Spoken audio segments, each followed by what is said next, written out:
Je vais me mettre comme ça. Hop, voilà. Alors, allons-y. Elle est gentille, c'est mon amie. Alors, donc, vous nous reconnaissez, Victoire et moi. Nous sommes donc vos interlocutrices cette année, l'année à venir. Pour moi, l'année a déjà commencé. Pour la formation temps plein. Ici, dans cette visio, vous êtes soit temps plein interne parce que vous avez passé, merci beaucoup, parce que vous avez passé un concours interne, que ce soit le second concours interne pour les gens qui ont été suppléants pendant au moins 3 ans d'affilée, soit le concours exceptionnel, qui est un concours particulier, exceptionnel comme son nom l'indique, qui est un concours ouvert pour 4 ans. C'est la 3e année, donc il ne reste plus qu'une année pour pouvoir bénéficier de ce concours. Et tu veux ça ? J'ai encore un peu. Et ce concours exceptionnel n'est proposé qu'à Créteil et Versailles. Donc, tous les gens qui ont passé un concours interne, vous êtes temps plein interne, on vous appelle par un petit nom, TPI. Et tous les gens qui ont passé le concours externe et qui sont à temps plein, parce que vous avez un master MEF ou parce que vous avez 18 mois d'expérience au moins en classe, et que la direction diocésaine dont vous dépendez a donné son accord, tous ces gens-là, vous êtes temps plein externe, TPE. Donc, il y a les TPI et les TPE. Vous allez voir qu'il y a des points communs dans vos formations et quelques différences. Donc, je suis, Marie Armanet, responsable de formation de tous les PES, quelle que soit leur silhouette. Et vous avez à mes côtés Victoire Julien qui va se présenter. Tout à fait, Victoire Julien, responsable administrative de tous les PES, justement, quelle que soit leur formation.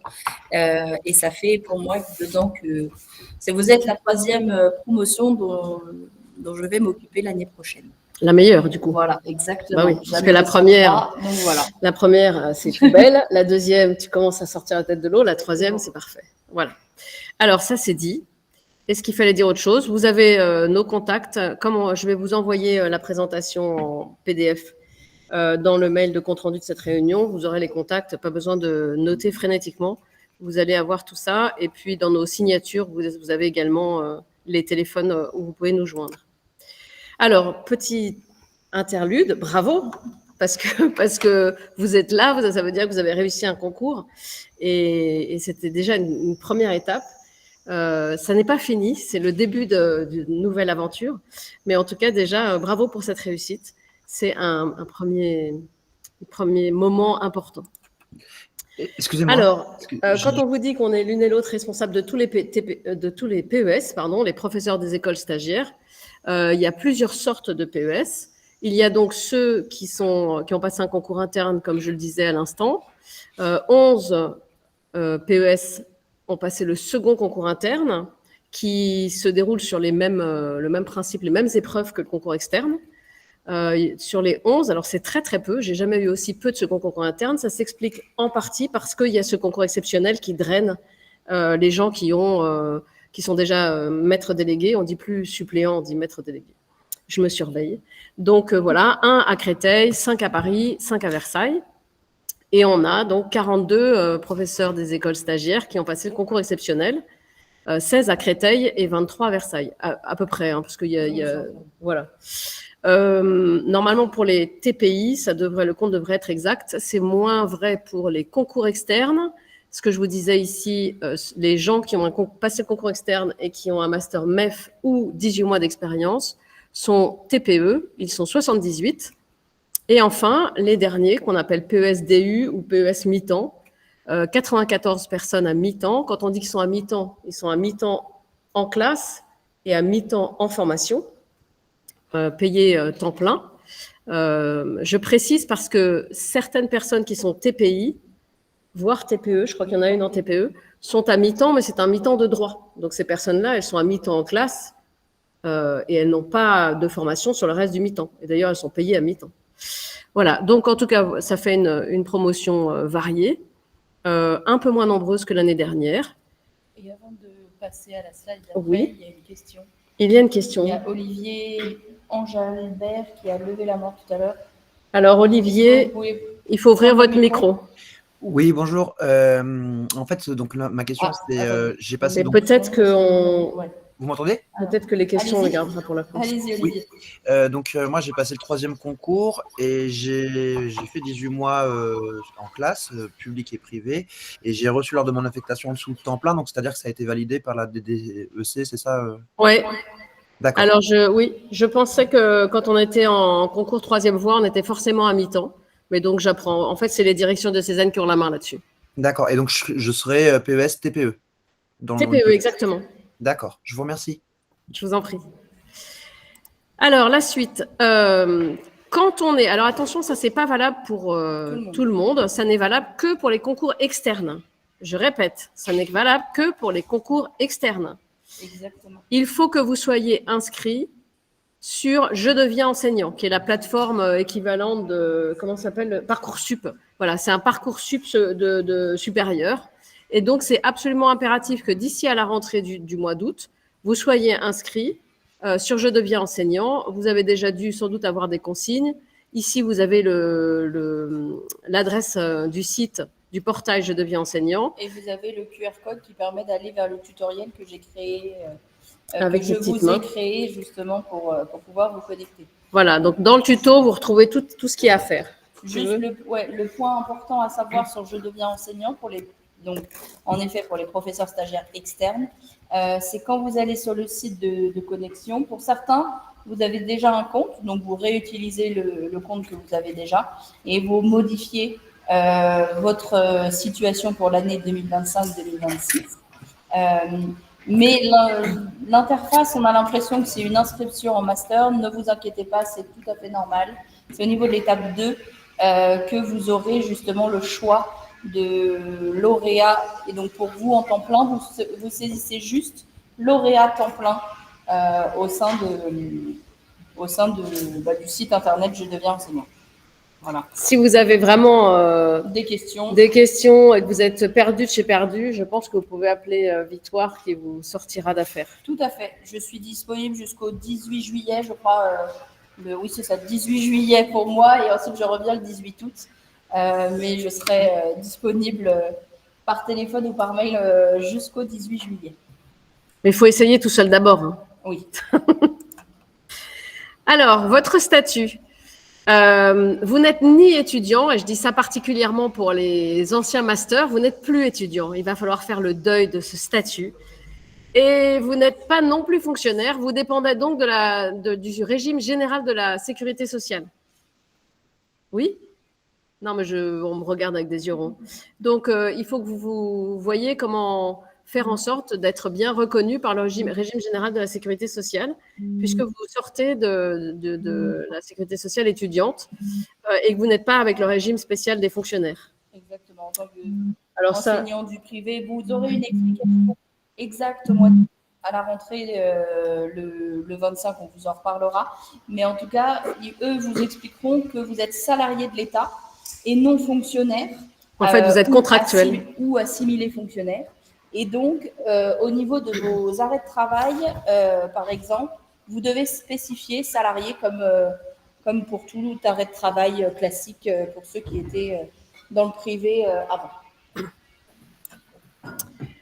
Alors, je te laisse parler peut-être oui, là. Justement, au niveau de mes missions, la gestion des absences, c'est l'un des points les plus importants de ma mission et c'est là-dessus où je veillerai à ce que toutes les personnes en formation aient des justificatifs. Et quand je parle de justificatifs, c'est un arrêt de travail.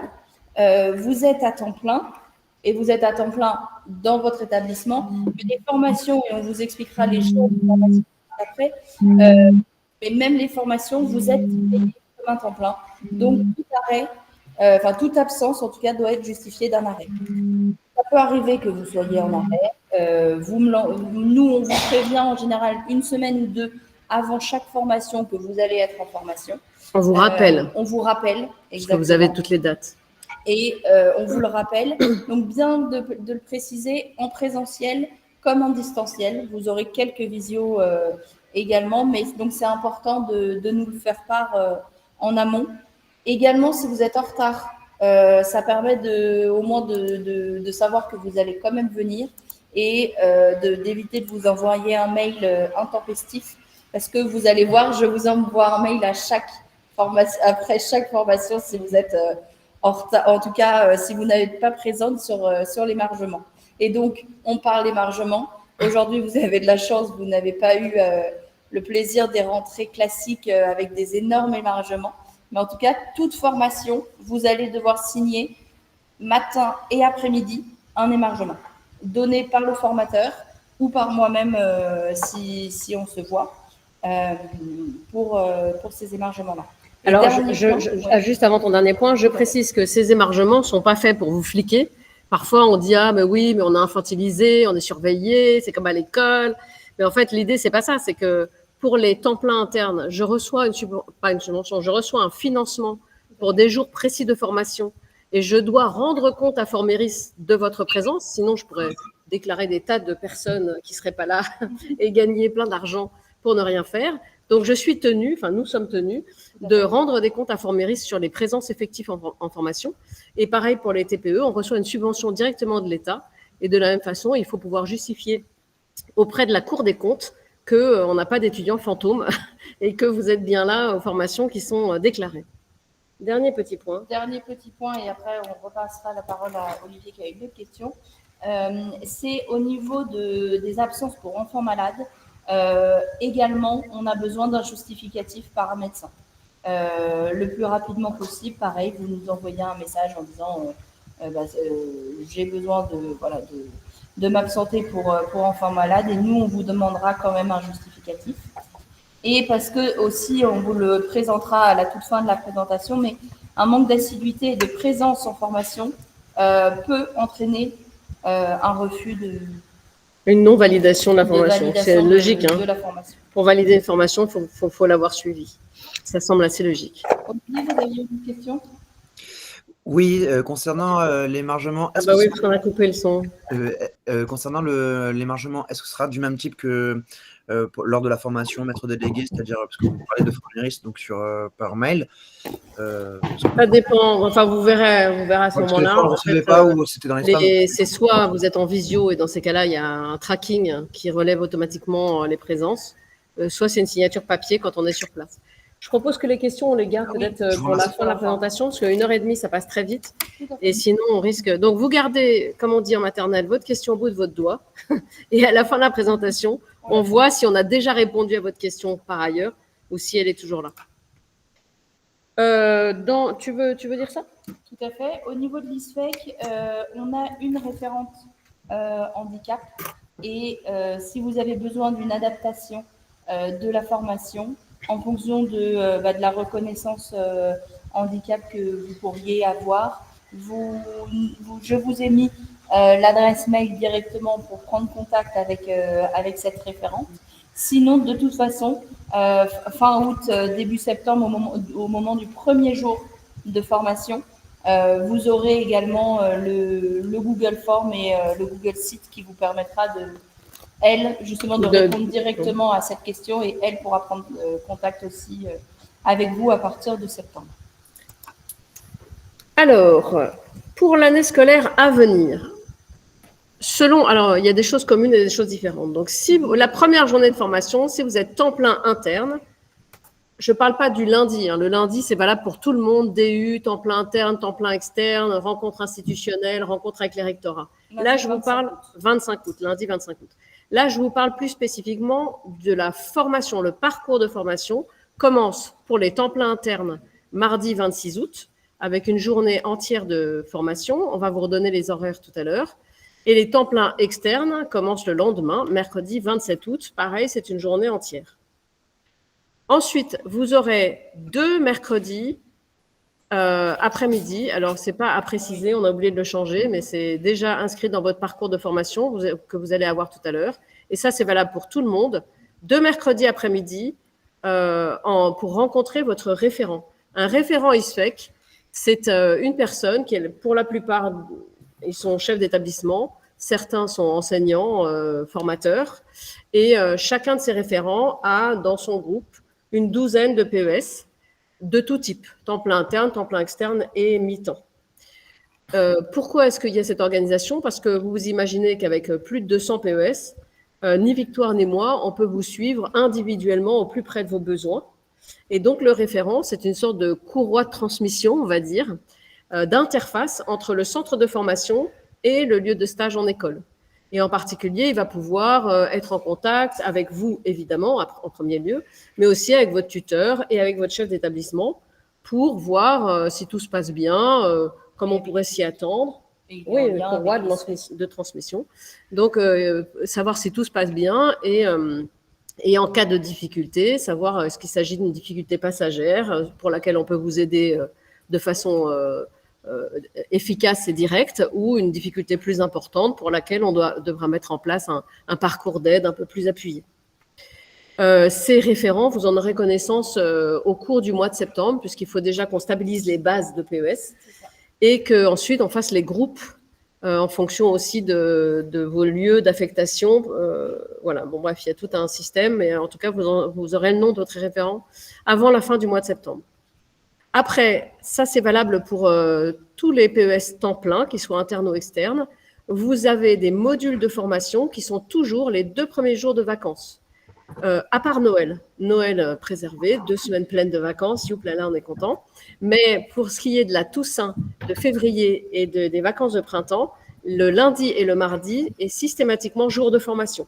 Donc, comme disait Victoire, on vous enverra un petit mail pour vous dire, rappelez-vous, vous avez formation, éventuellement pour vous dire dans quelle salle, parce que on est... Comment ? Tout le monde nous entend ou pas?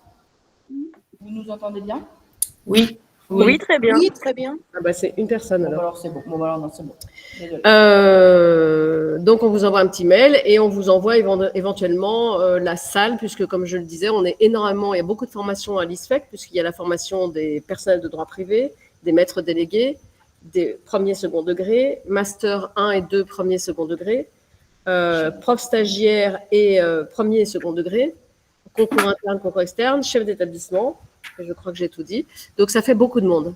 Et donc, parfois, on est un peu externalisé dans le quartier. Et dans ces cas-là, on vous l'indique, bien sûr, c'est jamais très loin. C'est la plupart du temps dans le 6e. Peut-être on ira à Fort-Méris cette année, mais je ne suis même pas sûre qu'on ait placé ce genre de salle pour vous cette année. En tout cas, voilà, vous êtes sûr et certain, quoi qu'il arrive, et quel que soit le contenu, que vous avez ces 3 modules, plus le module le premier jour fin août. Vous aurez aussi quelques mercredis, pas énormément, mais on vous indiquera dans votre plan de formation. Ce n'est pas les mêmes mercredis pour les temps pleins internes et les temps pleins externes. Et c'est le plus souvent des mercredis après-midi pour que ça ne vienne pas en collision plutôt que collusion d'ailleurs, avec les comment ça s'appelle, concertations. Excusez-moi, je suis cramée. Concertation d'école. Ensuite, il y a un suivi à distance, ça, je vous ai dit, par les référents ISFEC, mais aussi par les formateurs, et puis et tout particulièrement ceux que vous aurez en module. Et enfin, il y a entre tous ces modules, puisque vous êtes très loin de l'ISFEC, en fait, vous êtes à temps plein en classe, et c'est ça la difficulté de votre promotion, enfin de vos 2 promotions, c'est la même difficulté, c'est que vous êtes loin, vous êtes à l'école et que c'est l'école qui vous mange. Et ça, c'est normal parce qu'il y a beaucoup, beaucoup de choses à faire pour sa classe, pour son école. Et en plus, c'est ce que vous avez envie de faire en premier lieu. Et donc, la difficulté, c'est que vous allez mettre toute votre énergie dans l'école, et tant mieux, mais qu'il y a quand même aussi un peu de travail pour l'ISFEC. Et en particulier, et ça, c'est commun à tous, j'ai une slide là-dessus sur portfolio. Eh bien, je vous en parlerai tout à l'heure, mais vous avez un portfolio à faire vraiment sur la durée, régulièrement, parce que si vous attendez la fin de l'année, ce que vous ne pouvez pas faire, il y a 2 évaluations intermédiaires, parce qu'on vous aide à ne pas justement tomber dans ce travers d'attendre le dernier moment, qui est un travers commun à tous, commun à tous. Donc, pour ne pas tomber dans ce travers, vous aurez 2 évaluations intermédiaires, mais même pour ça, il faudra vous mettre dans quelque chose d'un peu régulier et avoir une discipline personnelle que vous allez y arriver. Les autres, ils sont arrivés. Mais parfois, on se laisse un peu déborder. Alors, ça, c'est toi qui parles de ça. Tout à fait. Ah, pareil, ça, c'est décalé. Bon. Bon, vous verrez dans la présentation que Marie vous enverra juste après que toutes les parties surlignées sont des liens où vous pourrez cliquer pour avoir les grandes dates. pour avoir votre parcours de formation en tant que donc de temps plein interne ou de temps plein externe. Petit point. C'est important de l'avoir, mais ça peut être modifiable en partie. Donc, n'imprimez pas forcément toujours le parcours de formation parce que si on a des modifications à faire, en général, on le fait sur le document Word directement et donc ça limite, et donc ça s'enregistre automatiquement si grande modification il y a. Donc, en fait, pour reprendre ce qu'a dit Victoire, si on vous donne un lien, c'est pour que vous puissiez accéder au document qui sera toujours mis à jour au moment où vous l'ouvrez, parce qu'il est en ligne. Si vous décidez de le télécharger ou de l'imprimer, vous vous souviendrez que c'est un document qui a la date indiquée dessus et que peut-être il y a eu des modifications. Chaque année, je relis 100 000 fois le document avec toutes les dates et chaque année, il y a une coquille qui passe, il y a une erreur, c'est un mardi, ça tombe un dimanche parce qu'en fait, c'était l'année d'avant, enfin bref. Donc, je sais qu'il y aura forcément au moins une coquille. Possiblement, il peut y avoir une modification, alors pas tellement sur les modules, mais au moins sur les mercredis, parce qu'il y aurait, je ne sais pas quoi, un problème de salle, ou bien comme aujourd'hui, on est passé à distance alors que c'était en présentiel. Donc, l'idéal, c'est d'aller au document en ligne. Pour l'instant, vous l'avez dans un mail, ce n'est pas très pratique. Mais dès la rentrée, vous aurez un ENT, un Classroom sur Workspace, Google Suite Éducation. Les Master 2, ils connaissent ça par cœur. Et donc, vous aurez le document dans votre Classroom. Vous saurez le trouver facilement pour vérifier les données. Tout à fait. Donc, pour continuer, les horaires de chaque journée de formation, ce seront toujours les mêmes horaires. Ce sont 9h15, 10h45, 11h, 12h30 pour la matinée. Et ensuite, 13h30, 15h, 15h15, 16h45. Vraiment, ça, c'est sur l'ensemble de l'année et l'ensemble des formations. S'il n'y a que des après-midi, ce seront les mêmes horaires. Et s'il n'y a que le matin, pareil, ce seront les mêmes horaires. Au niveau ordinateur et téléphone, on a mis, nous vous recommandons, mais c'est plus. En fait, il faut un ordinateur et un téléphone smartphone qui permettent d'avoir justement un maximum d'informations accessibles facilement et surtout les ordinateurs pour pouvoir justement suivre l'ensemble des formations dont on vous présentera juste après. Et l'autre dernier petit partie de droite, ce sont les différentes salles. Comme Marie l'a dit, ici à l'ISFEC, on a 4 bâtiments. Il y a des nouvelles salles qui sont en train d'être construites. Mais ça, ce sera vous n'entendez pas la perceuse, mais nous, on l'entend. Mais nous, on l'entend. On a le bâtiment principal. De toute façon, on a ces 4 bâtiments-là. Et sinon, on va avoir des salles extérieures. Très souvent, j'avoue que pour les temps pleins internes, vous êtes juste à côté dans le lycée qui est juste derrière, mais en général, on vous prévient par mail avec le mail de rappel de chaque formation. C'est ça. Alors, les enjeux de l'année. Alors, ces enjeux sont les mêmes pour quelle que soit votre promotion ici aujourd'hui. Premier enjeu, c'est un enjeu de professionnalisation. C'est-à-dire qu'ici, on n'est pas à la fac, on est dans un centre de formation. Et un centre de formation, c'est un organisme qui forme les gens à un métier. On n'est pas dans un endroit où on ne va… j'ai rien contre l'université, hein, c'est la fac, ça a son utilité, mais ça a justement son cadre et son projet d'enseignement spécifique. Ici, l'idée, c'est pas juste de faire une tête bien pleine, c'est plutôt de vous équiper de gestes de métier qui vous seront réellement utiles dans votre pratique de classe à vous. C'est ça l'objectif. Et donc, on va, de toutes les façons possibles, construire des compétences de métier. C'est pour ça qu'on est adossé au référentiel métier, qui est un référentiel qui date de 2015. Maintenant, ça fait déjà 10 ans, mon Dieu. Avant, il n'y avait pas de référentiel métier, c'était assez nouveau. Mais dans ce référentiel de métier, vous avez 19 compétences que vous pouvez déjà aller observer de près en les trouvant sur le site du ministère de l'Éducation nationale. Ces 19 compétences sont rangées en 6 axes et c'est à travers ce référentiel métier que vous serez évalué.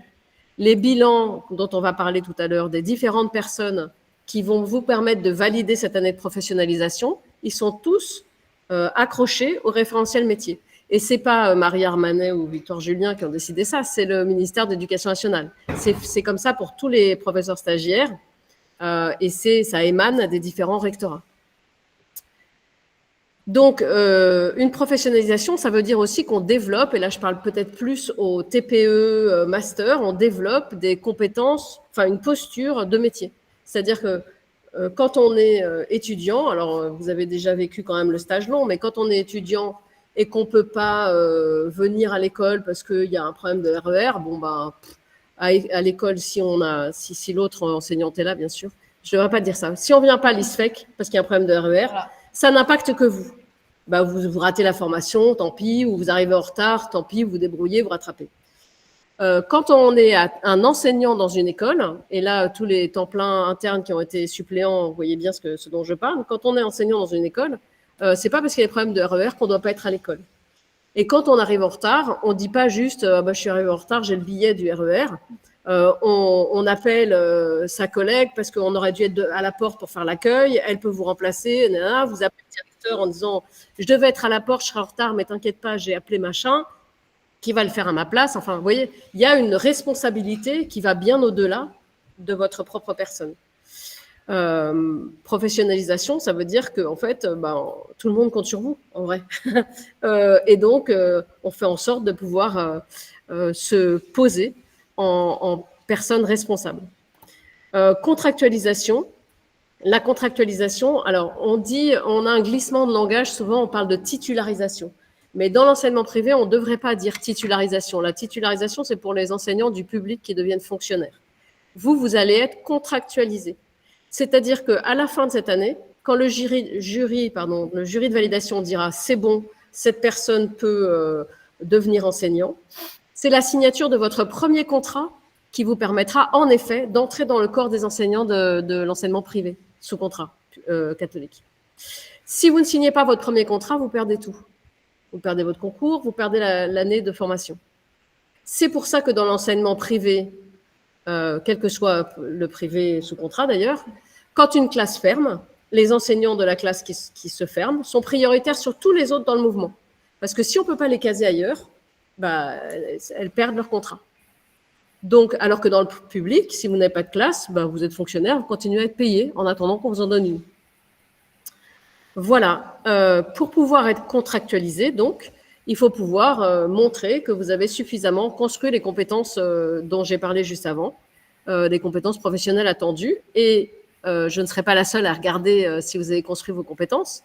Il y a plusieurs personnes qui vont d'abord vous accompagner, et le premier intérêt de ça, c'est l'accompagnement, et également poser un regard sur votre montée en compétences.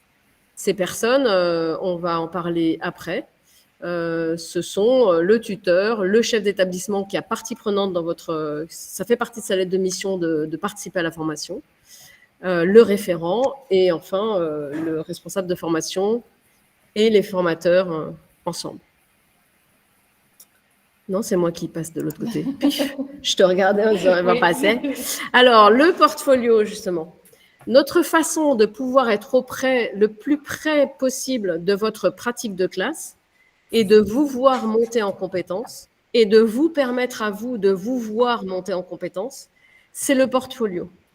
Le portfolio, c'est quoi? C'est un e-portfolio, c'est-à-dire que c'est un portfolio en ligne, numérique. Pourquoi est-ce qu'on a eu cette idée-là de faire un portfolio numérique? Parce que ça a la puissance du numérique. Ça veut dire qu'on peut mettre de l'écrit, évidemment, mais on peut y mettre du son, on peut y mettre des images, on peut y mettre de la vidéo, on peut y mettre des infographies, on peut y mettre tout ce qu'on veut. Donc ça, c'est déjà intéressant. Deuxième intérêt de l'objet numérique, c'est qu'on peut le communiquer extrêmement facilement. Pas seulement aux gens qui l'évaluent, évidemment, mais aussi « Oh, monsieur l'inspecteur, tenez, je vous mets mon portfolio là, pendant que vous regardez mes élèves. » Et là, il y a un petit effet « waouh » quand même, qui est toujours appréciable. Et aussi, on peut le communiquer ensuite à ses collègues, à sa grand-mère, à sa marraine, son parrain, ce qui vous voulez. C'est un site, en fait, un site Internet. Ce site Internet, on en a préparé l'enveloppe, la coquille, avec la structure, qui est presque similaire, mais qui a des petites nuances, puisque vous n'avez pas les mêmes modules en TPI, TPE. Et ensuite, à charge à vous d'aller y déposer d'abord ce que vous avez reçu de la formation dans un premier temps, quand vous venez en module, ben voilà ce que moi j'ai compris, voilà ce que j'ai attrapé, voilà comment ça fait écho. Et aussi, dans un deuxième temps, et c'est le plus important, comment ça a fait bouger votre pratique, comment ça a nourri votre pratique de classe, quel effet ça a eu sur vos gestes professionnels. Le portfolio, c'est vraiment ça, c'est comment la formation a un effet sur ma pratique professionnelle.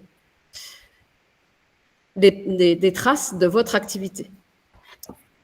Et ces traces, c'est pas des longs discours, c'est une photo, une bonne légende. Même pas une minute, de 30 secondes de film.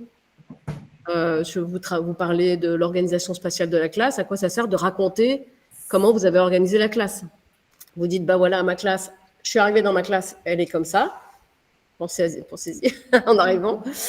Et puis, hop, 30 secondes de film, voilà ce que j'en ai fait et voilà les motivations de cette nouvelle organisation. Donc, c'est pour ça que je vous disais qu'il faut pouvoir travailler un peu régulièrement, se donner des rendez-vous avec soi-même réguliers, parce que ça, on ne peut pas le faire au dernier moment. Au début, il faut un peu le temps de rentrer dans l'outil numérique. Pour certains, c'est plus difficile que pour d'autres. Il y a des geeks dans la promotion, donc ça, ceux-là, ils ne vont pas avoir de mal. Mais il y en a d'autres qui sont très éloignés du numérique. On va vous accompagner, bien sûr. On va vous mettre à cheval, en selle, pour ce portfolio, justement mardi ou mercredi 26-27 août. Et après, on vous accompagne au long cours. Mais de toute façon, il faut que vous puissiez avoir un petit réflexe qui est compliqué, vraiment, parce que je sais, parce que moi, chaque fois que j'essaie de le faire quand je vais dans la classe de ma collègue, c'est compliqué. Il faut que vous vous obligiez à prendre des traces de votre activité, c'est-à-dire prendre en photo des trucs qui vous semblent intéressants, faire des mini-vidéos, vraiment en quelques secondes. Les documents écrits, on les a dans son ordinateur, donc ça, c'est déjà plus facile. Et d'ailleurs, je vous conseille, mais je vous le redirai à la rentrée, d'utiliser toutes les personnes que vous pouvez utiliser. Par exemple, si vous êtes en cycle 1, que vous avez une ASEM, eh ben, vous l'utilisez pour aller faire les vidéos et les photos que vous n'avez pas le temps de faire ou parce que vous êtes trop pris avec les élèves. Ou bien vous utilisez la tutrice à chaque fois qu'elle vient dans votre classe et vous lui dites tiens, dans ton boulot, ça serait bien que tu attrapes, soit vous lui passez commande, soit elle sait parce qu'elle est expérimentée et elle voit bien qu'il y a des choses intéressantes. Et hop, elle vous ramasse comme ça des traces. Même si vous ne les mettez pas directement dans votre portfolio, vous les avez déjà. Et ensuite, vous pouvez les traiter dans un deuxième temps. Cette histoire de portfolio, c'est deux enjeux. Premièrement, montrer que vous avez une performance dans le numérique. Et ça, c'est pas rien, parce qu'aujourd'hui, on ne peut pas faire sans le numérique. Et c'est une des grandes attentes, c'est dans les axes de référentiel métier, et c'est une attente énorme des IEN, du ministère de l'Éducation nationale, de dire mais qu'est-ce que vous faites pour pouvoir équiper vos enseignants en numérique. Donc là, vous pouvez montrer que vous avez des compétences dans ce support numérique. Et deuxièmement, ça montre, c'est comme un portfolio professionnel. D'ailleurs, vous pouvez transformer ce portfolio de formation en portfolio professionnel après, c'est-à-dire continuer à l'utiliser pour mettre en lumière votre activité de classe. Et cette démarche de portfolio, c'est une démarche qui est très puissante parce que ça fait justement le lien entre une formation qui essaye de s'ancrer dans le réel mais qui reste en dehors de la situation de stage et ce que vous faites vous dans votre classe. Je voulais dire autre chose, mais je ne sais plus quoi, c'est déjà pas mal. Hein, on en reparlera de toute façon, puis quand on sera dedans, on sera dedans. On vous accompagne en août pour pouvoir... Ouais. N'ayez pas peur, en tout cas, tout le monde y arrive aussi. Exactement. Et j'ai encore l'expérience d'une PES qui est arrivée en disant « Mais moi, je voudrais faire un dossier papier, c'est quand même tellement mieux. » Parce que c'était la première année où on faisait le portfolio numérique. Et elle est tellement montée en compétences que d'abord, au début, c'est son mari qui faisait tout. Après, elle est devenue plus forte que lui. Et deuxièmement, elle est devenue référente numérique dans son établissement. Donc, bon, ça, c'est l'exemple que je sors à chaque fois parce que c'était tellement énorme. Mais donc, c'est pour vous dire que c'est possible. Vraiment, c'est possible. Alors, pour ce qui est du dispositif de formation, un petit schéma pour vous montrer un peu l'organisation très globale. D'abord, l'accompagnement. Vous avez compris que c'est un accompagnement mixte. Vous avez un tuteur qui va vous suivre toute l'année, une tutrice, toute l'année. Son activité, normalement, s'organise autour de 7 à 10 visites par an. Bon, 10 visites, c'est extrêmement rare, je ne vous le cache pas. Mais en tout cas, elle est censée venir à peu près une fois par mois vous voir en classe, votre tutrice ou votre tuteur. Vous avez aussi un référent ISFEC que l'État appelle tuteur universitaire. Et ça, je vous en ai déjà parlé tout à l'heure. Dans l'accompagnement, votre chef d'établissement a un rôle très précis. Alors après, vos contextes de stage font que votre chef d'établissement, vous le voyez plus ou moins, il est plus ou moins proche. Quand on est dans un énorme établissement qui a 3 implantations géographiques différentes, c'est sûr qu'on a moins accès au chef d'établissement que dans une petite école de quartier avec à peine une classe par niveau. Mais néanmoins, il est là pour vous accompagner. Parfois, il a des adjoints qui peuvent faire office. Et enfin, vous pouvez avoir des visites. Vous pouvez. En premier lieu, une visite de votre référent ISFEC. Si vous avez des difficultés, un besoin impératif, si le référent ISFEC pense qu'en allant vous voir, il comprendra mieux votre situation, il viendra vous voir, mais il n'y a pas de visite systématique du référent. Celui qui est au plus près, c'est le tuteur. Le référent se déplace quand vraiment il y a un besoin spécifique.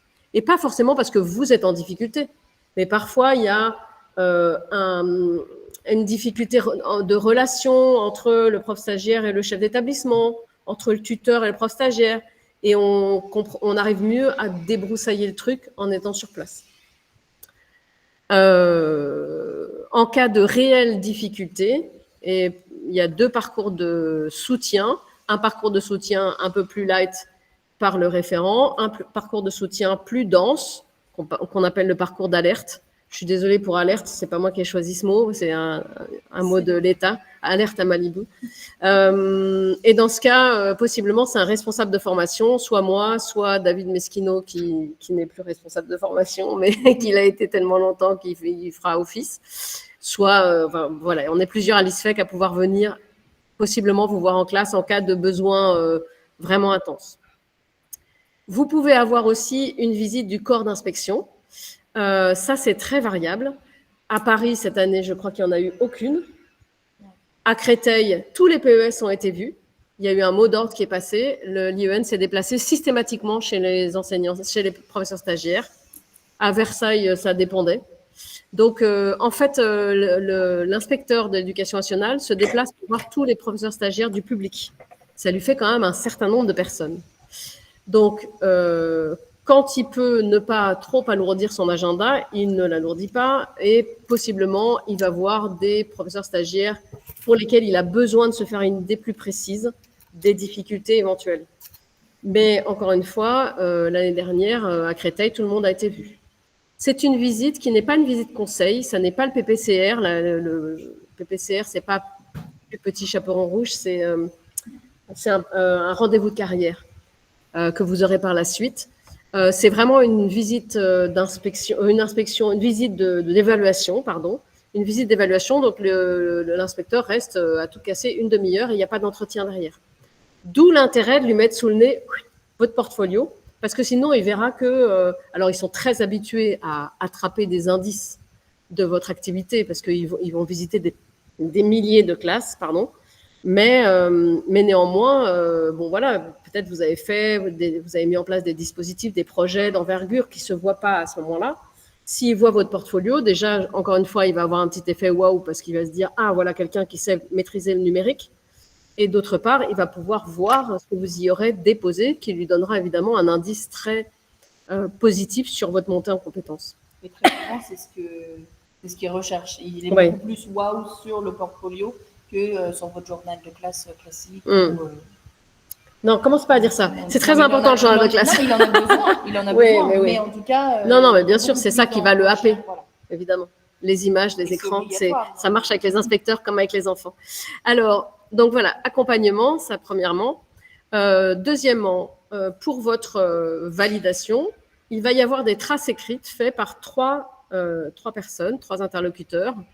Le chef d'établissement va faire un bilan intermédiaire qui sera destiné uniquement à l'ISFEC. Ça nous permet à nous de voir est-ce que, selon lui, il y a des difficultés ou pas, des besoins d'aide, de ressources, d'accompagnement supplémentaires. Un bilan intermédiaire fait par le tuteur. Le bilan intermédiaire du tuteur est adressé à l'ISFEC et au rectorat, donc à l'IEN, puisque l'IEN doit savoir comment ça s'installe, comment ça va bien dans votre lieu de stage. Donc, nous, on en a connaissance, l'IEN aussi. Et enfin, vous pouvez avoir des rapports de visite du référent s'il se déplace pour vous voir. Le tuteur n'est pas tenu à faire des rapports de visite. Il n'est pas un inspecteur. Vous avez des échanges informels avec votre tuteur. Vous vous téléphonez, vous vous parlez en direct, il vous met des trucs dans le corps du mail, mais il n'y a pas un rapport orthonormé d'inspection. Enfin, vous voyez, ce n'est pas du tout cette relation-là. Ça a lieu pour les bilans intermédiaires, c'est décembre, janvier. En fin d'année, vous avez les mêmes 3 bilans, mais qui deviennent des bilans conclusifs. Le bilan du chef d'établissement, donc il vous accompagne au plus près, mais il est aussi un évaluateur. C'est comme ça. C'est pas forcément simple, du coup, dans la relation, parce que vous vous dites, il ne faut pas trop que je lui montre que je suis en difficulté, parce que quand même, il va m'évaluer à la fin de l'année. Ce serait dommage, parce qu'en même temps, il vous accompagne aussi dans la montée en compétences. Le rapport de l'IEN se base soit sur sa visite, le plus souvent sur le bilan conclusif du tuteur. Le tuteur rédige un bilan conclusif, qui est aussi adossé sur le référentiel de métier. Ce bilan conclusif n'a pas d'avis. Le tuteur ne dit pas avis favorable ou avis défavorable. Il indique pour chacun des 6 axes et pour chaque compétence des 6 axes s'il pense que c'est suffisamment acquis ou pas. Avec un commentaire circonstancié. Il ne balance pas ça comme ça. Il écrit pourquoi il pense que ça n'est pas encore suffisamment construit, par exemple. Et sur ce document du tuteur, l'IEN en prend connaissance, éventuellement conjugue ça avec sa propre visite et crée son propre bilan conclusif sur lequel, là, il y a un avis. Donc, le chef d'établissement met un avis, favorable, défavorable. L'IEN met un avis en s'appuyant sur le tuteur. Et l'ISFEC crée son propre avis en se basant sur le référent. En fait, tous les référents vont rédiger cet avis qui est construit comme les 2 autres, avec le référentiel métier. Il fait un compte-rendu, un commentaire général, favorable, défavorable. Tous les avis sont relus, jusque-là par David et moi. Et maintenant, j'y suis toute seule. Je pense que je vais capter David aussi. On les relit tous pour vérifier que ça convienne bien à nos attentes, qu'il n'y ait pas d'oubli, puisque l'avis de l'ISFEC ne peut pas parler que de ce qui se passe en classe. Sinon, ça revient au même regard que le chef d'établissement et le tuteur, l'IEN. Donc, l'avis de l'ISFEC, il parle un peu de ce qui se passe en classe, mais il parle aussi de comment vous vous êtes impliqué dans la formation, et en particulier pour vous, dans votre portfolio. Voilà, ces 3 avis-là sont envoyés au jury académique, enfin au rectorat dont vous dépendez. Le rectorat va avoir une première lecture, et en gros, c'est très, très rapide. Les 3 avis sont positifs, on donne au jury. Il y a au moins un avis qui n'est pas positif. Merci, merci. Il y a au moins un avis qui n'est pas positif, ou 2 ou 3. Dans ces cas-là, votre cas est mis un peu de côté. Vous êtes convoqué à une commission rectorale de validation, une commission composée de 2 ou 3 personnes, IEN, chef d'établissement, bon. Et vous êtes invité à à vous exprimer sur le fait que vous n'ayez pas tout validé. En gros, on vous dit, est-ce que vous savez pourquoi vous êtes là? Et à vous de dire, oui, en effet, j'ai rencontré des difficultés. Bon. Si ça vous arrivait, évidemment que je suis là pour vous accompagner. Là, il y a eu une dizaine de PES qui sont passés en commission cette année.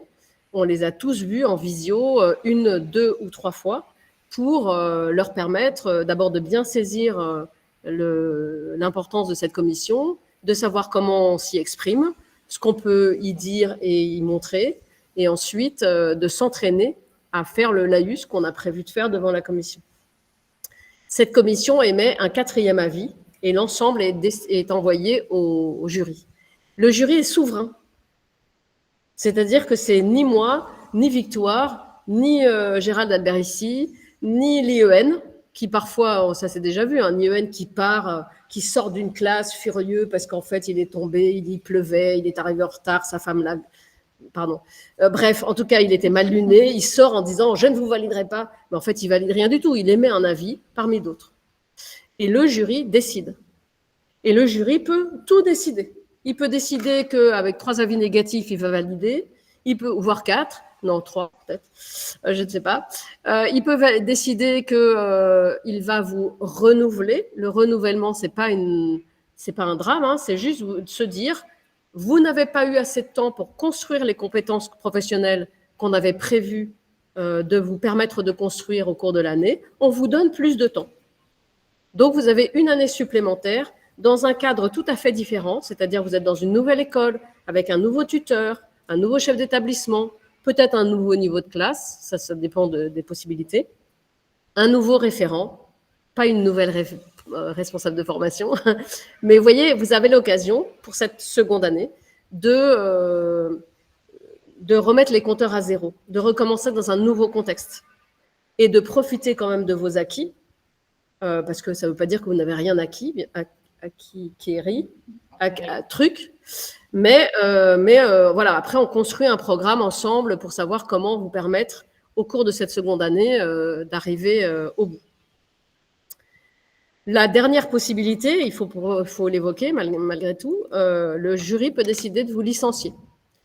Jusque-là, je disais, n'ayez pas peur, c'est extrêmement rare. Mais, alors là, je n'ai pas encore les résultats de cette année, mais l'année d'avant, on a eu 4 professeurs stagiaires qui ont été licenciés secs, dont 3 qui étaient des jeunes TPE, TPI, TPE. Et nous, on était absolument convaincus qu'il serait en renouvellement, mais convaincus. Alors, est-ce qu'il y a eu un mot d'ordre qui a été passé pour dire que, je ne sais pas quoi, restriction de budget, politique, j'en sais rien. Nous, on a essayé de faire des pieds et des mains pour contacter les rectorats et comprendre ce qui s'était passé. A priori, il semblerait qu'il y ait eu un mot d'ordre qui soit passé pour les PES du public et par répercussion, qui se soit reporté également sur les PES du privé. Bon, je ne veux pas vous faire peur parce que franchement, ce n'est pas l'idée. Mais en tout cas, ça fait partie des possibilités. Sachez quand même que la très grande majorité, quand je vous dis 4 personnes licenciées, c'est sur 275. Ça reste quand même une proportion... quand on fait son boulot comme il faut, consciencieusement, même quand on rencontre des difficultés, ça fait partie du parcours. Si vous êtes vraiment investi, il n'y a pas de raison que vous ne soyez pas validé à la fin de l'année. On ne voit pas le bas de ton truc, ça s'est décalé. Ah oui. En fait, on aurait dû le mettre en PDF. Je l'ai mis en PDF. Ouais. Alors, est-ce que j'ai tout dit, Madame Julien? Pour cette partie-là, oui. Yes. Non, peut-être pour les précédents, justement les cas particuliers, les 36 jours d'absence. Ah oui. Bah, tu veux le dire peut-être? Eh bien oui. Comme ça va me faire des vacances. Tout à fait. Donc je vous parlais tout à l'heure des absences justifiées et non justifiées. Mais c'est un cas particulier important à savoir que si vous avez 36 jours ou plus d'arrêt maladie, donc en général c'est arrêt maladie long ou surtout congé maternité. Ou aussi congé maternité. Ou aussi. Oui, c'est vrai que c'est plus fréquemment des congés maternité. Oui, c'est plus souvent des congés maternité. Mais en tout cas, si vous dépassez les 36 jours d'arrêt. Week-end et vacances comprises. Tout à fait, exactement. Donc, ce n'est pas uniquement les 5 jours d'école. Et vous serez potentiellement, non, c'est pas potentiellement, c'est vous serez prolongé en ce qu'on appelle en prolongation l'année d'après. Donc, en fonction du nombre exact de jours que vous avez raté, vous avez ensuite un jury, ce qu'on appelle chez nous le jury balai, qui a lieu au mois de décembre. Et donc, vous seriez titularisé, ou en tout cas validé au mois de janvier. Donc, si là, par exemple, pour l'année 25-26, vous êtes en arrêt de plus de 36 jours, vous êtes prolongé en septembre 26 et donc vous serez validé en janvier 27. Contractualisé. Voilà, contractualisé en janvier 27. Mais ça, de toute façon, si ça vous arrive, Félicitations déjà. Et ensuite, vous nous envoyez les documents que vous envoyez au rectorat, les documents médicaux, et surtout pour qu'on puisse suivre. Si ça arrive c'est arrivé cette année entre, par exemple, janvier et avril, ou vraiment au cœur de l'année, là, c'est important de bien nous l'envoyer. Parce que quand on vous revoit, ça fait plaisir, mais souvent on se dit finalement elle est revenue. Et on avait parfois. Oui, qu'on ne soit pas en manque d'informations. Qu'on ne soit pas en manque d'informations et que vous ne soyez pas. Petite précision par rapport à ça. Donc d'abord, selon le nombre de jours et la façon dont ça se positionne dans l'année, vous passez en jury balai ou vous passez en jury de juin suivant. Et ça, ce n'est pas nous qui décidons, c'est le rectorat. Deuxièmement, une fois que vous êtes validé, la validation prend effet de façon rétroactive, c'est-à-dire qu'en fait, sur le papier, vous êtes validé en même temps que tous les autres, les gens de votre promo. Donc, admettons que vous ayez eu beaucoup d'arrêts cette année. L'année suivante, vous êtes prolongé jusqu'à juin. Ça aura un effet rétroactif en septembre précédent, aussi bien pour votre salaire que votre ancienneté. Donc, voilà. Et cette prolongation, c'est une protection de l'État, en fait. C'est-à-dire que vous avez le droit d'être malade, vous avez le droit de vous arrêter pour pondre un bébé, mais l'État vous doit une durée de formation. La réussite au concours, c'est j'ai gagné une durée de formation. Vous n'avez pas pu avoir cette formation de la durée prescrite, donc le manque est reporté sur l'année suivante. Voilà. Tout à fait. Alors, c'est presque fini, avant d'écouter vos questions, bien sûr. Le rendez-vous, là, c'est lundi 25 août pour la rentrée institutionnelle. Pour tout le monde. Pour tout le monde. Bien évidemment, oui. S'il y a des absents, le 25 août, de bien nous envoyer un mail. Vous aurez le mail dans le compte-rendu et dans la présentation. Et surtout, on le verra juste après, mais de bien, si vous êtes absent le 25 août, ça peut arriver, mais c'est surtout l'après-midi avec les rencontres avec les rectorats. Des rectorats. Pas de panique. Chaque année, j'ai des gens qui me disent « Mais mon Dieu, c'est horrible, je serai au Brésil. » Ah oui, c'est horrible. J'avais pris mes billets avant de savoir, blablabla. Bon, on ne va pas s'amuser à racheter un billet d'avion qui vous coûte un bras, voire deux. En général, on s'arrange avec le rectorat et vous signez dans ces cas-là votre contrat dans l'établissement. Évidemment, l'idéal, c'est que vous soyez là. Je ne suis pas en train de vous dire c'est pas grave. Mais en tout cas, n'ayez pas de crise d'apoplexie. Si vraiment vous êtes coincé, on trouve des solutions. Petit point, ça, ce sera, je vous le rappellerai, mais pour ceux qui ne seraient pas là, de nous envoyer une photo d'identité. C'est toujours agréable parce que le 25 août, vous allez avoir une. Alors oui. On va tirer votre portrait. On va tirer votre portrait. Il y aura un photographe pour avoir des photos de promotion. Nous, on a besoin d'un individuel pour avoir un trombinoscope, de chaque PES. Donc venez avec la belle coiffure, tout ça. Voilà. Mais en tout cas, pour celles qui seraient ou celles et ceux qui seraient pas là. Il faudrait nous envoyer une photo d'identité. Tout à fait. Et donc, c'est aussi pour ça que je ne peux pas vous donner les horaires précis du lundi matin pour l'instant, parce qu'on n'a pas finalisé l'organisation avec le photographe. Et comme il y a tout le premier et le second degré qui arrivent le même jour, il y a 800 personnes voilà, on va donner un peu des horaires différents aux uns et aux autres pour la photo. D'autre part, je vous donnerai dans le compte-rendu un document qui vous permettra de savoir comment me contacter. C'est assez facile puisque vous avez mon 06, mais si vous pouviez ne pas m'appeler tous les 4 matins, ça serait bien. En tout cas, les règles de savoir-vivre sur le mail, en particulier, s'il vous plaît, écoutez, c'est le moment où il faut écouter, même ceux qui n'écoutaient pas depuis tout à l'heure. S'il vous plaît, quand vous envoyez un mail, mettez dans l'objet qui vous êtes. Parce que vous dites « Bonjour, est-ce que je dois faire poète-poète ?» Et moi, j'ai quand même un certain nombre de personnes qui sont dans des circuits de formation différents. Donc, il faut mettre « Je suis PES, TPI ou TPE » ou, c'est pas pour vous, mais mi-temps groupe 1, mi-temps groupe 2. Voilà. Et déjà, rien que ça c'est énorme. Bon, donc je vous donnerai ce document sur l'art de me contacter. Je vous invite à regarder, mais vraiment, votre messagerie tous les jours. Alors, peut-être pas au cœur du mois d'août, mais en tout cas dans l'année, tous les jours. Aujourd'hui, vous êtes avec votre mail personnel. Les mails que nous envoyons, on les envoie en groupe. J'essaye de faire 20 par 20 pour essayer de contourner les pare-feux, mais très souvent, quand même, ils arrivent dans vos spams. Donc, s'il vous plaît, allez voir vos spams régulièrement. Là, il y a au moins 2 personnes qui m'ont dit « Ah, mais je ne sais pas mon affectation » et j'ai communiqué avec le responsable de la direction diocésaine et il m'a dit « Si, je l'ai envoyé vendredi et c'était dans les spams ». Donc, ça évite que, vous voyez, que je veux dire, c'est pas grave, mais là, en l'occurrence, ça vous a obligé à m'appeler. Moi, j'ai appelé le responsable qui m'a rappelé. Enfin, c'est quand même beaucoup d'énergie pour pas grand-chose.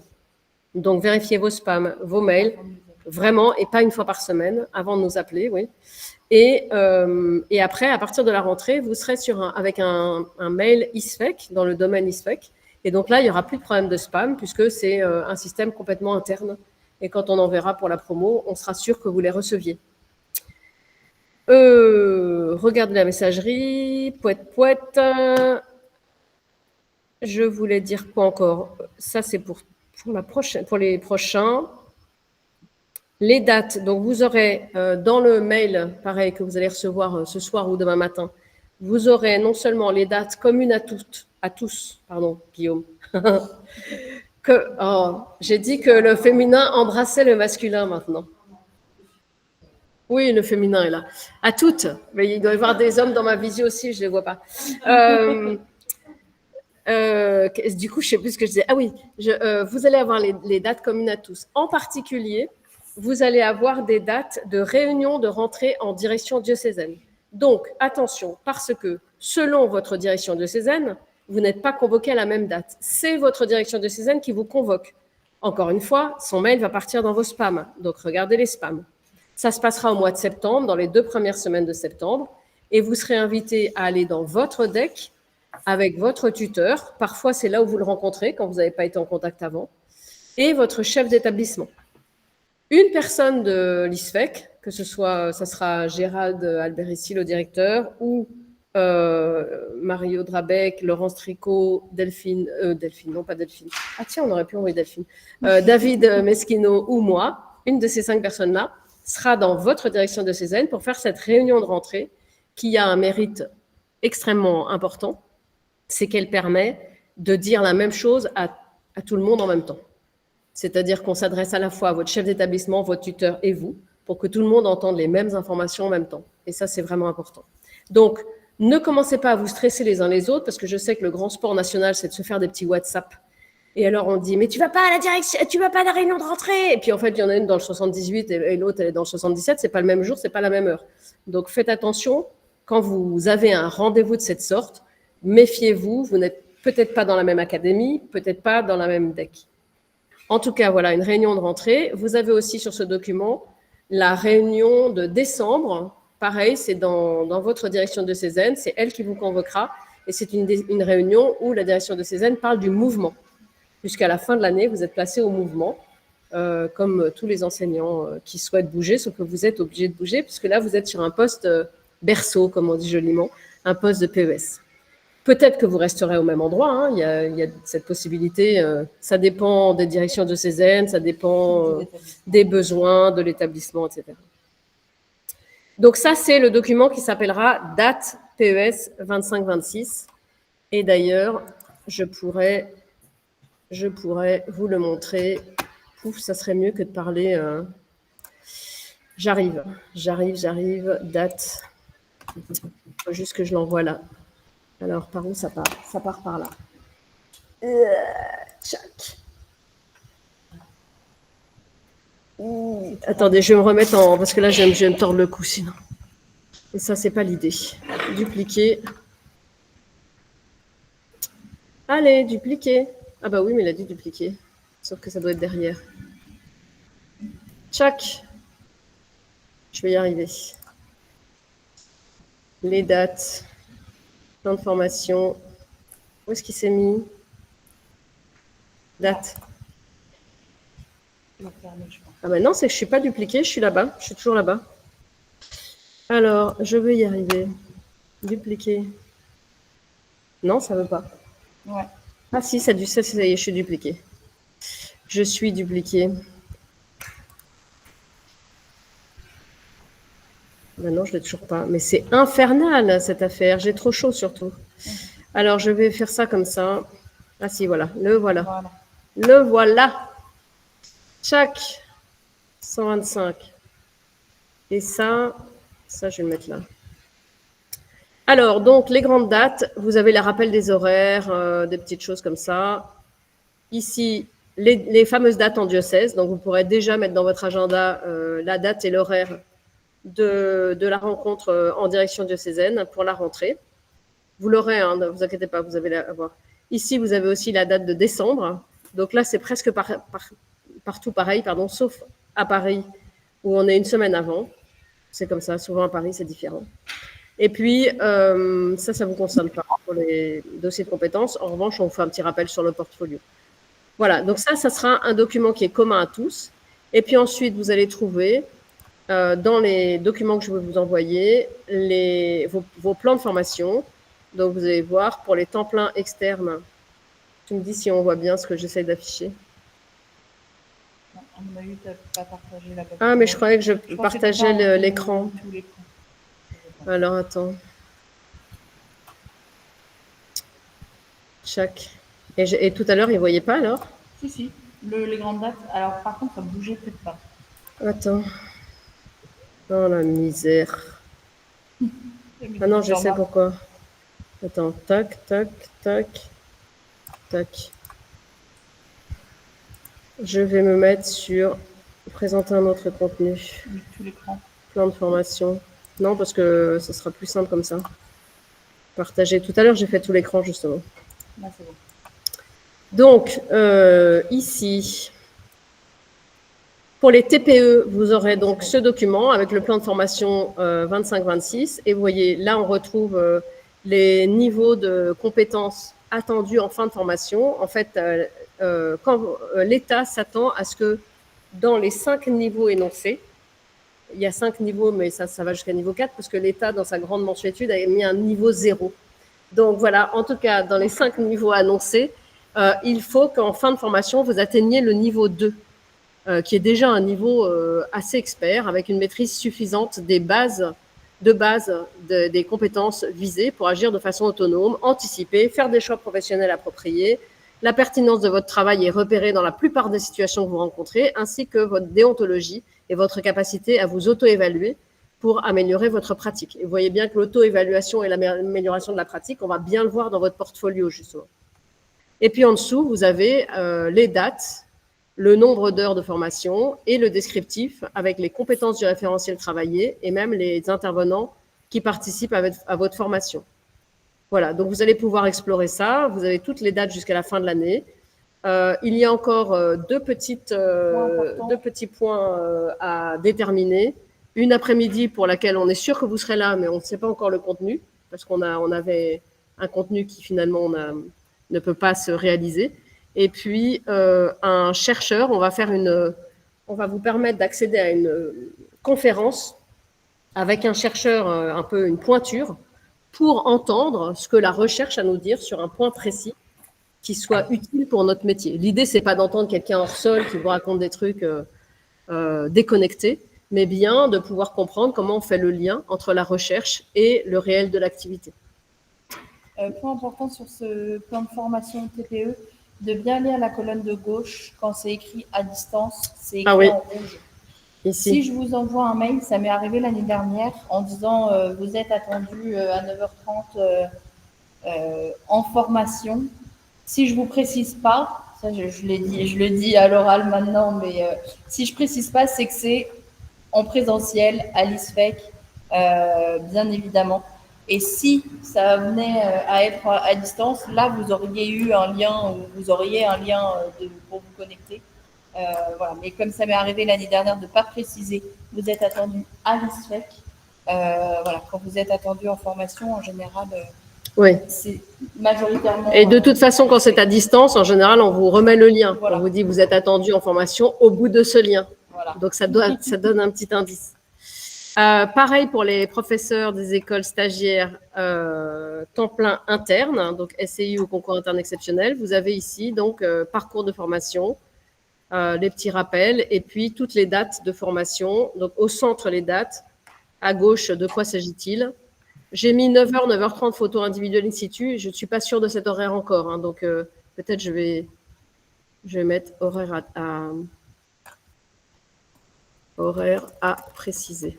Vous voyez l'intérêt d'envoyer un lien, c'est que je modifie et tout le monde est au courant tout de suite. À la rentrée, en tout cas, on sera sur le même format, c'est-à-dire tous les temps pleins ensemble et les mi-temps de leur côté. Tout simplement parce qu'on ne rentre pas tout le monde dans cette salle. Donc, voilà, on a fait ce choix. Donc, vous pourrez aller regarder. Il y a toutes les formations présentielles, distancielles et on vous indique aussi les évaluations intermédiaires du portfolio pour les TPE également. Les évaluations intermédiaires, c'est avec des pages déterminées du site que le référent ira voir plus spécifiquement à chacune des évaluations. Et à la fin, pour l'évaluation finale, il regarde l'ensemble. Il regarde à nouveau ce que vous aviez fait, ce qu'il a déjà évalué, mais il a surtout une vision d'ensemble globale. Voilà. Je pense que pour l'instant, et zut, j'ai oublié de partager cet onglet à la place alors que j'avais fait ça par ça là. Donc, vous êtes bien patient quand vous êtes en ligne, parce que vous ne voyez rien, mais vous me faites confiance. Si, il y a le haut. Ah, mais si, ça bouge. Oui, mais parce que maintenant, je viens de le faire. Ah, pardon. Donc, voilà, le parcours de formation pour les temps pleins internes, vous avez toutes les dates de l'année entière. Voilà. J'ai fermé mon partage alors qu'il y avait une dernière slide formidable de ta belle présentation, Victoire, qu'on va quand même afficher.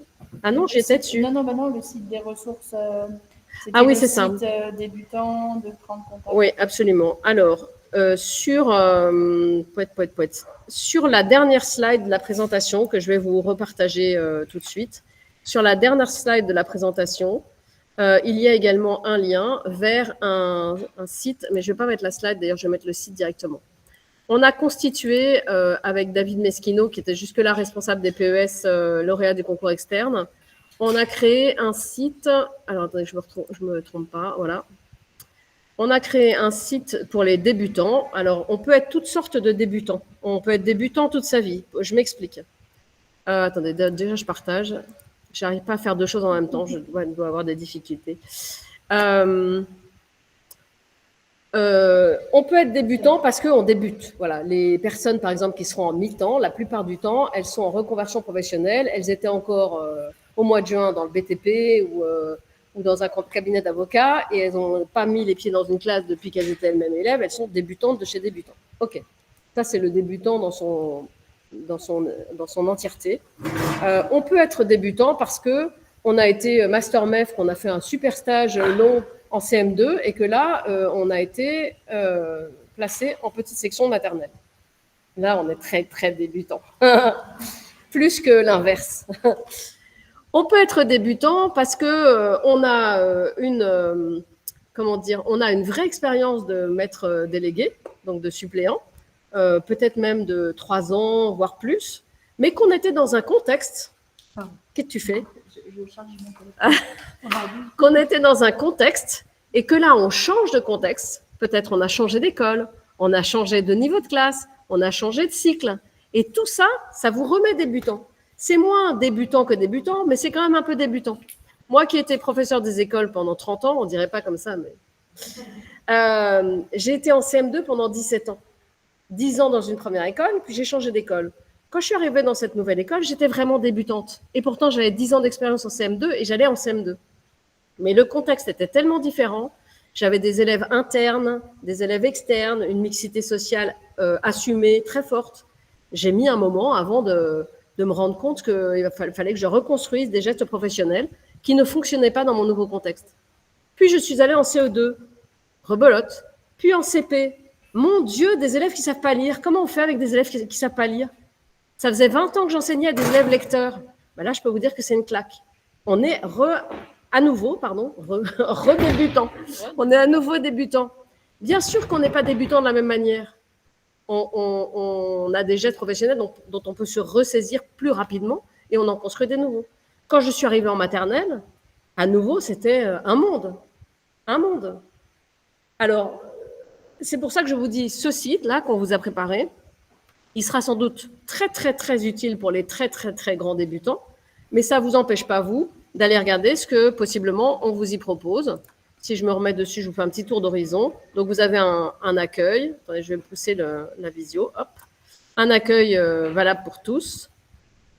Ensuite, une page qui est valable pour tous les cycles que j'ai remise au goût du jour hier, avec en particulier cette proposition de Canopé. Vous savez que Canopé est une plateforme de formation de l'éducation nationale. Eh bien, sur Canopé, chaque année, on vous propose un cartable du nouvel enseignant. Donc, c'est téléchargeable gratuitement. Je vous ai remis le lien, ça c'est pour dire qu'on a 10 minutes ensemble. Je vous ai remis le lien actif pour que vous puissiez télécharger votre cartable du nouvel enseignant. Il y en a un qui est prévu pour les maternelles et un qui est prévu pour les classes élémentaires. Et puis, vous avez un certain nombre de ressources qui sont communes à tous, des exemples de cahiers journaux plutôt, et aussi une proposition de Thomas Zipper, ici, qui est notre documentaliste préféré et unique d'ailleurs. Il était jeune sur la photo. Thomas Zipper, c'est leur chouchou. Et qui est toujours là pour vous conseiller. Alors, malheureusement, vous ne pourrez pas, comme temps plein, que vous soyez interne ou externe, vous ne pourrez pas emprunter à la doc, parce qu'en fait, vous ne revenez pas suffisamment souvent pour pouvoir emprunter et rendre. Mais vous pouvez consulter sur place, vous pouvez demander des conseils, en particulier de ressources numériques. Et Thomas vous renseignera avec grand plaisir et on aura une doc toute neuve. C'est vrai. Je dis ça pour les anciens Master 2 qui en avaient fait leur QG, que je vous conseille d'aller visiter. Donc, vous irez voir, il y a un certain nombre de ressources. Ensuite, vous avez des ressources par cycle. Ici, en cycle 1, donc moi, je suis aussi pilote du pôle maternel. La photo, c'est pas moi qui l'ai mise, c'est David Meschino. Mais vous avez ici un Padlet boîte à outils qui a été fait par le pôle maternel avec plein de ressources très opérationnelles pour le cycle 1. Et puis, vous irez regarder la suite. Il y a des exemples de cahiers journal, de fiches de prep, bref. Pareil pour le cycle 2. Et avec des emplois du temps, enfin bref. Et pareil pour le cycle 3. La seule petite nuance que je pourrais annoncer là, c'est que vous n'êtes pas sans ignorer qu'on arrive sur des nouveaux programmes, au moins pour les maths et le français, dans les 3 cycles. Et donc, peut-être qu'il y a des réajustements à faire sur les ressources qu'on vous propose. Mais néanmoins, on n'a pas non plus bouleversé l'organisation générale des apprentissages. Donc, je pense qu'il y a quand même pas mal de choses à prendre. Je vous propose d'arrêter de parler. Déjà, ça va me reposer un peu. Et si vous avez des questions dans la salle ou en ligne, c'est le moment. Si vous êtes en ligne, vous ouvrez votre micro. Vous pouvez cliquer sur la petite main. Et tu veux que j'ouvre mon son? J'ouvre le son. Est-ce que j'ai ouvert le son? Yes. Élodie, vous avez une question? Oui, pardon. Oui, bonjour. Je me suis inscrite, donc je me suis réinscrite finalement pour Je deviens enseignant, mais on nous demande de la CVEC. Il y a besoin de la prendre ou pas? Enfin, dans les pièces justificatives. En effet. Au niveau des... Alors, attendez, je vais éteindre. Non, c'est moi qui vais éteindre. Attends.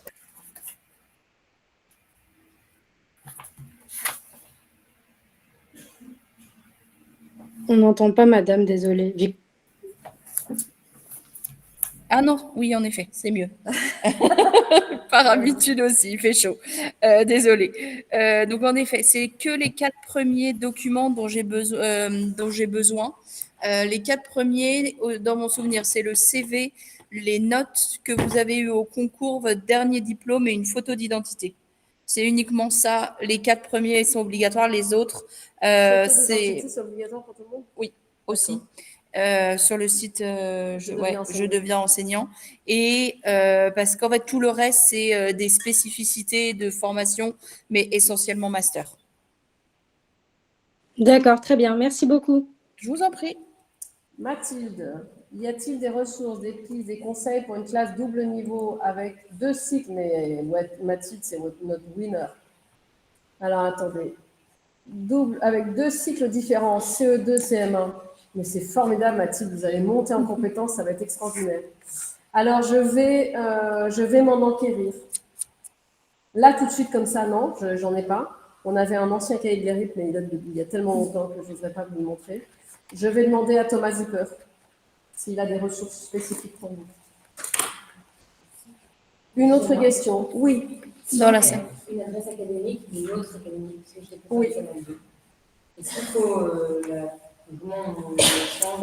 Alors, c'est pas vous qui l'a changé, ça se fait tout seul en effet, et plus ou moins rapidement. Alors, peut-être qu'ils se sont améliorés, mais à l'époque où moi je suis passée de Paris à Versailles, à l'Académie de Versailles, ça a mis 2 ans avant que l'ancienne. Mais j'avais, il me semble, si j'ai bon souvenir, que j'avais la nouvelle, mais que j'étais encore sur l'ancienne. Bon, ça va se faire. Et ça, c'est une question à reposer éventuellement quand vous rencontrez les rectorats lundi après-midi, lundi 25. Mais ça se fait normalement automatiquement. Il y a une autre question. Tu as laissé ton micro ouvert? Oui. Bien. Est-ce qu'il y a ouvrir la salle d'attente? Oui, Eugénie, vous avez levé la main. Oui, j'ai une petite question. Est-ce que on m'a demandé de me réinscrire sur Colibri? On me demande si j'ai déjà travaillé dans la fonction publique. Est-ce que le stage MEF2 en responsabilité compte comme un poste dans la fonction publique? Je ne saurais pas. Je ne pense pas. Je pense pas. Pour moi, fonction publique, c'est fonctionnaire. Ok, parce qu'on nous demande notre dernier bulletin de paye et tout ça. Donc, Ah oui, c'est pas Eugénie qui parle en plus. non, c'est Clémence. Elles sont toutes les trois ensemble. Je regardais que les noms sur le côté. Donc, écoutez, Clémence, je vais demander à Awa parce que c'est elle qui saura le mieux nous dire. Ok, merci. Sinon, vous aurez les rectorats, le 25 août. Même si on vous a demandé de vous inscrire dès maintenant, je sais que encore le 25 août, on vous parle de Colibri parce que c'est vraiment la plateforme du rectorat. Ok, merci beaucoup. Est-ce qu'il y a... Oui, il y avait une autre question. Pia, elle est où? Oui, bonjour Marie. J'ai une petite question parce que j'ai un CE2, CM2 dont la classe n'a jamais été créée. Donc, je pars de zéro. Ah, très bien. Donc, c'est la découverte de ce matin avec la directrice.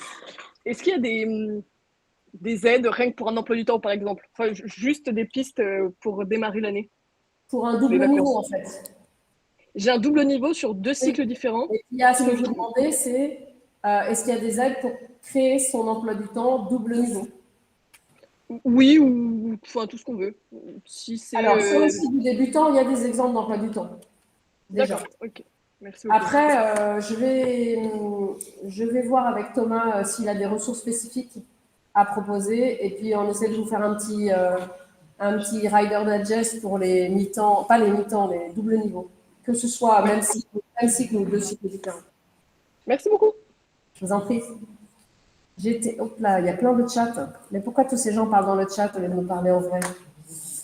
Bonne ressource d'organisation sur Teach, Pia, on vous dit ça dans le chat. Vous connaissez Ouais, je regarde en même temps. Je vais découvrir.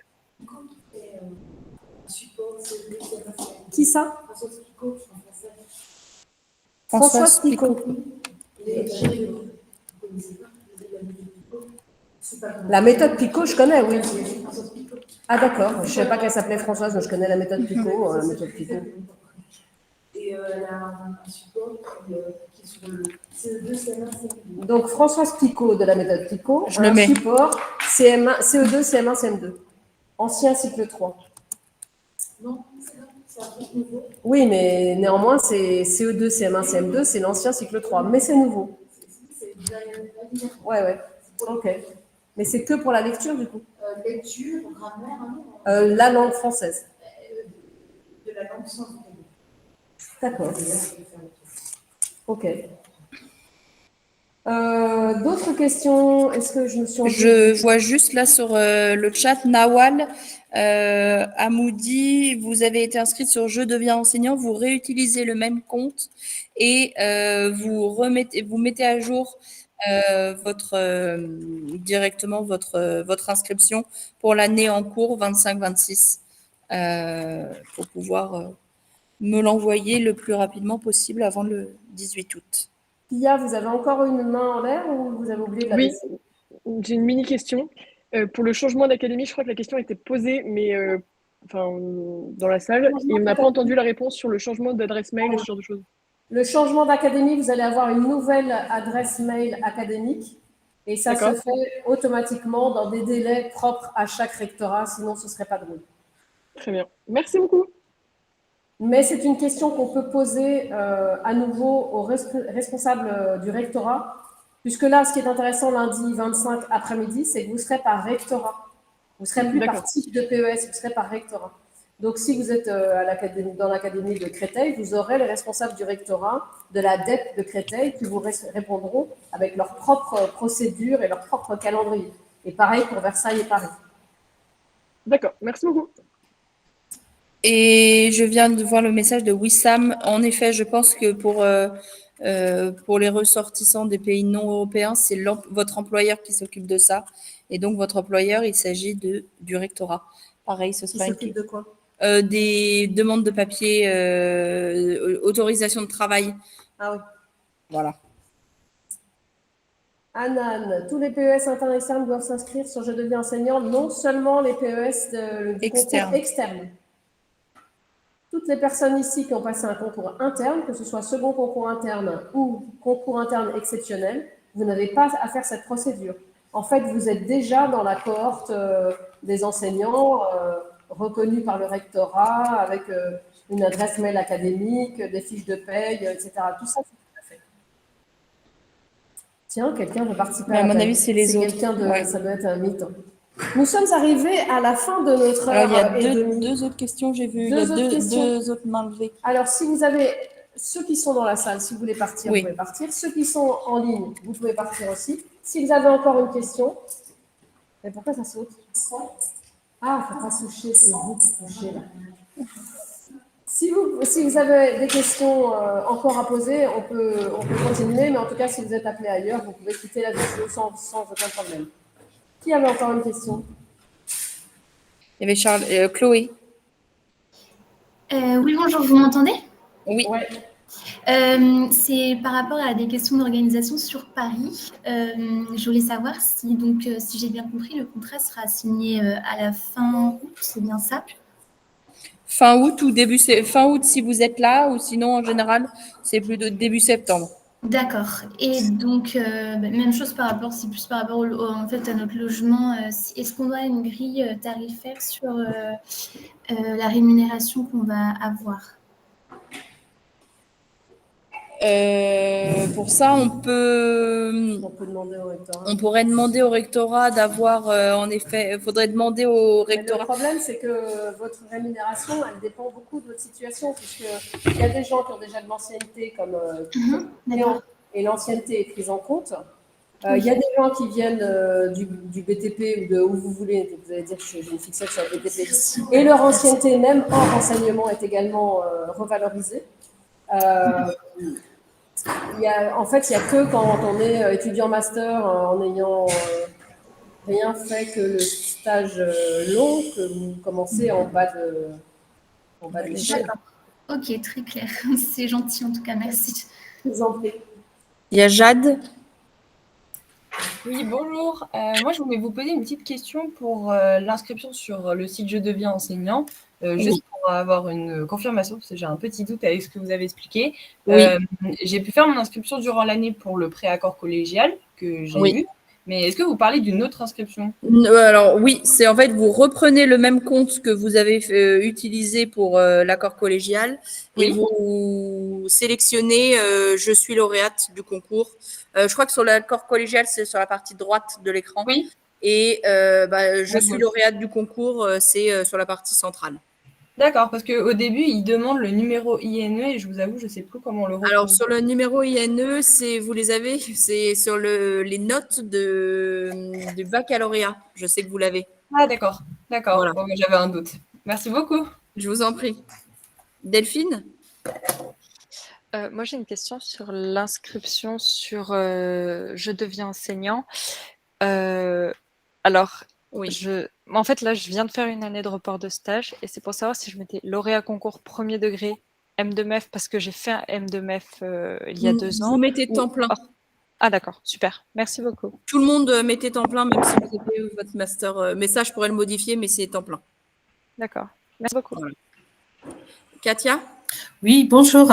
Devons-nous émerger à distance par la suite ou pas? Pour aujourd'hui, non. D'accord. Et j'ai une deuxième question, excusez-moi. Lorsqu'on va faire nos vœux, au moment du mouvement. Est-ce que pour l'année suivante, on peut demander à changer d'académie et, par exemple, aller en province, ou c'est trop tôt? C'est un peu délicat parce que vous vous êtes inscrit au concours, vous êtes inscrite au concours pour être enseignante dans cette académie-là et vous avez choisi cette académie. Donc en général, ce qui se fait, c'est enseigner 2 ans, puis demander une mutation. Oui, c'est ce qui me semblait. Merci, madame. Et Ludivine? Oui, c'est pour l'inscription sur Je deviens enseignant. Est-ce qu'on reçoit juste une confirmation que c'est bien rempli ou pas pour être sûr? Parce que je crois que quand vous mettez envoyer, quand vous allez cliquer sur je donner ou transmettre mon dossier, vous avez un message sur la page directement en disant votre numéro de dossier, blablabla, a été transmis au service. Et moi, quand je réceptionnerai tous les dossiers, je mettrai, vous aurez une notification comme quoi il est passé sur validé. Ok, merci beaucoup. Voilà. Priska? Bonjour madame, c'est toujours par rapport au site Je deviens enseignant. En fait, lorsque je me suis inscrite, j'avais un doute si les documents, en fait pour mettre des nouveaux documents, je ne sais pas s'ils sont passés ou pas, car au début, ils ne voulaient pas s'enregistrer, se mettre à la suite des autres. Et après, l'inscription a été validée et comme on ne peut pas revenir pour voir si le plus simple, c'est que vous m'envoyez les 4 documents par mail. Je pourrais les rajouter. Et question par rapport à votre mail, c'est bien V Julien, il n'y a pas de point entre le... Si, toujours. Tous les mails Julien. Tous les mails spec ont un point entre l'initiale du prénom et le nom de famille. C'est parfait. Merci beaucoup. Excusez-moi pour le dérangement. Non, pas de souci. Et je crois que c'est bon. On a été au bout des questions. Dans la salle en délire, pas de questions. Bon. Eh bien, merci à toutes et à tous. Merci. Eh bien, au revoir. Merci. Bonne fin de journée à tous. Bon merci courage, à vous. Merci à vous. Merci. Bon courage. Merci à vous. Bon courage à vous. Merci beaucoup. Bonne été. Est-ce que j'ai le temps de poser une question? Oui. Oui. Allez-y. Oui. Alors, je serai absente. C'est moi, Livini da Silva, qui sera au Brésil le 25. J'ai vu votre petit émoticône. Si, moi j'ai vu l'émoticône. Et oui, je m'angoisse. Enfin, j'essaye. Cela m'angoisse de manquer les 2 premières réunions de rentrée. Donc, le mail, dans votre mail de réponse, vous m'avez demandé de contacter la division de l'enseignement privé. Qu'est-ce que c'est? C'est le diocèse? Non, moi, je n'ai pas dit ça. Ludivine, si vous voulez, pas Ludivine, n'oubliez pas. Non. Oui. Si vous voulez, vous renvoyer un petit mail et on voit ensemble. Très bien. Ben, je le ferai. Ça marche. Merci beaucoup. Au revoir à tous. Bon courage, belle été. Merci. N'oubliez pas de contacter votre chef d'établissement et de rencontrer l'équipe, si possible, avant cet été. Je voulais le dire tout à l'heure, j'ai oublié. Oui. Rentrez en contact avec l'établissement d'affectation pour pouvoir vous projeter sur la suite et montrer que vous êtes impliqué.